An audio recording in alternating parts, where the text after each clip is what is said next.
Alright, first part of the video should be uploading. I've got this set on slightly lower quality so you can hopefully get this next session of video time in one video instead of like several parts.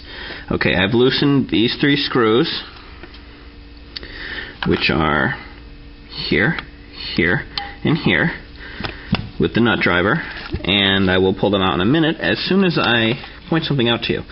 If you look on 2 of the screws, you can see plastic insulators. Those screws have to go back in the same location they came out, or else your alternator will not work properly. In fact, you'll probably cook it. I don't know, I'm not willing to try and find out, so alright. I'll set you back down here as I drop my shim from my damn camera. Let's see what else we got here. Maybe a washer from an old ball joint. Does that work? Oh, can you see? Yes, you can. Sort of. Alright, now those 3 screws. 1. Oh boy, where'd it go? There it is. 1 screw. So you can see there's that plastic shim. Lift out the 2nd screw. It's still in there a little bit.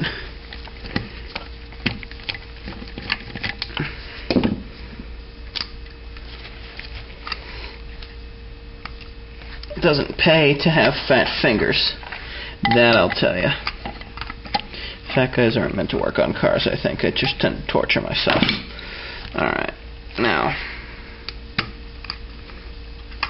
there's the 2nd screw. This one is non-insulated. I have no idea what this L-shaped little thing is, but I just put it back in. And a couple more turns on this 3rd screw, and then I'll bring the camera back over here to show you the inside. There's the 3rd screw.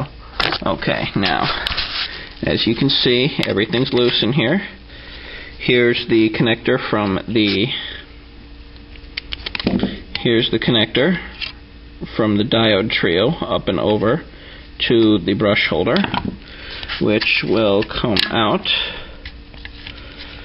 right like so. There's your brush holder. And as you can see, the brushes here are actually quite badly worn, and the springs are nice and rusty. And as you can see, the regulator will come out now as well, but we don't want to take the regulator out because there's no reason to. Alright, now, again with the quitting camera. Fantastic.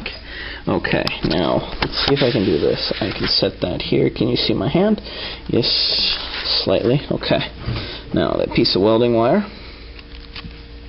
right here, you take, let me try this. Take the brush holder, and one brush at a time, you're going to push the spring down, and then you're going to push the brush in far enough so you can take the piece of welding wire or stiff cable or whatever you're using and slide it over the brush like so. See how it's holding the brush in place? Now, as that's holding the brush in place, you compress the other spring, place the brush in. There we go, this one was being a little stubborn. And slide the wire through like that. You're going to want less wire at the bottom than at the top, because once you place the brush holder back in, this wire is going to stick out through the bottom of the case. If the bottom of the case is laying flat, it's not going to want to go, and you could risk either bending the piece of wire you're using if it's thin, or pushing it out and having to start all over again with reseating the brushes back into their holders. Now, if you look very closely, actually this one you can see it. You can see the wire that goes from the carbon brush to the actual metal. You don't want this pushed forward, because if it's pushed forward too far when the brush comes out, it'll rub on the armature and cut the wire. You want to pull the wire back, like so, on both sides. These brushes are totally shot, but they work for demonstration purposes. Now, let me take you here, bring you here. A couple more seconds before the damn camera shuts off again. press the wire down even further, just so there's just enough sticking out. Slip this in, like so. You can't see a damn thing, I'm sorry about that. Until the little plastic tabs line up, like so. And then give the wire a little nudge, and it pokes through the back of the case. It's poking through just enough right now so it's not in the way. And now we're going to put the screws back in place. For that, I'm going to have to set you down yet again. I don't think you're going to be able to see it, and the camera is just about to shut off again. So, as you can see, rust really doesn't bother these connections so much, but they do have to be tight. That's the main thing. I mean, rust doesn't make anything better, but I don't think it's going to actually hamper anything too much. But now that we got that lovely camera shut off out of the way, I'm going to set this back down over here.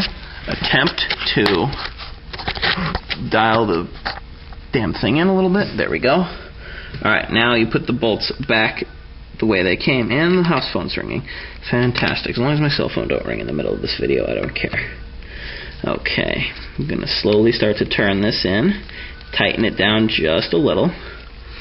Then you're going to get the other two of the three screws in place before tightening any of them down completely. Again, with these damn fat fingers. I swear I'm cursed. Oh well, I'll live. Alright, second one is in, slightly, and tighten it down just a little. Make sure when you're working on this, on the reassembly, that you put it exactly the way it was when it came out. You can see here that this was on top, as can be seen by the little ring mark from the screw. Just make sure everything's back together and tighten everything back down once the brushes have been reinstalled. We're going to do that now.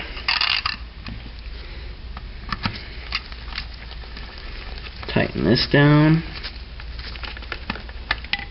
It's always a good idea, if you've got your alternator apart, to disassemble it further and clean it if it's really dirty. And it's always a good idea to grease the bearing in the rear with a little bit of grease on the armature shaft. There. That's all back together as I smack myself in the face with the ratchet. That's fantastic. Anything else I can show you in here? You can actually see with that poorly lit camera. I don't think so. Now, going to take your homemade brush holder connector, wire in this case, push it all the way down until it is just sticking out but still holding both brushes. At this point it should be sticking out the back of the case, which you can see right here. You're going to leave it right there until you have, at this point I usually take it and bend it over like that so that the highest point on the alternator is the rear bearing. That way when you flip the case over, it's sitting on the rear bearing and not threatening to pull out your wire. At this point you're going to smear a little... Camera shut off yet again. Okay, anyways. You're going to smear a little bit of grease right here on the armature tip, which inserts itself into that bearing down there. You can see there's a little bit of grease in there, so it should be okay, considering this alternator is not going to be in service. The commutator rings can get pitted, and they usually can also become what's known as out of round, so the brushes do not seat properly on the commutator, and the commutator is more oval, almost like a cam lobe, so the brush jumps and it doesn't get a good connection. To remedy this, you usually have an electric shop put it on a lathe and cut it down smooth. In the case of this one, I just took sandpaper to it and cleaned it up so they shine, and that was it. Okay, now stick the armature back in the case, make sure it seats properly. set you down again here. Sorry about that. Oh man, one of these days that camera's going to fall. Alright, now, at this point, you should check your front bearing. This one's not bad considering it's been recently greased. Now this is the point, and this is how you clock your alternator. You can set this case on in any way you'd like, as long as the 4 bolts, the 4 holes on the top of the case line up with the 4 holes on the bottom of the case, and you can screw everything back in. As you can see, that freewheels around pretty much very simply. I'm going to put this one back together the same way it came apart, and the way I know how it came apart is because the case right here, where is it on this one? I don't remember. But I'm going to clock it the same way it was because the regulator output was facing roughly, I want to say 9 o'clock. So you're going to set it so the same way it was. One of these holes is threaded. The other hole is a through hole, which is how the alternator pivots. I'm going to place it back on, like so. It's going to be a little bit of a tight fit. Give it a quick push to tighten it, to get it to seat properly. Now, as you can see, the alternator is almost back together. At this point, I usually take the handle of a screwdriver and just give it a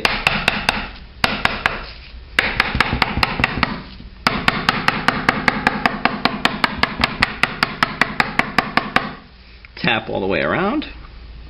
Armature is not binding. At this point, you will turn the alternator over. Oh, come on, that wire's caught. Give me that, you. Turn the alternator over, set it down, and at this point, you're going to reinstall the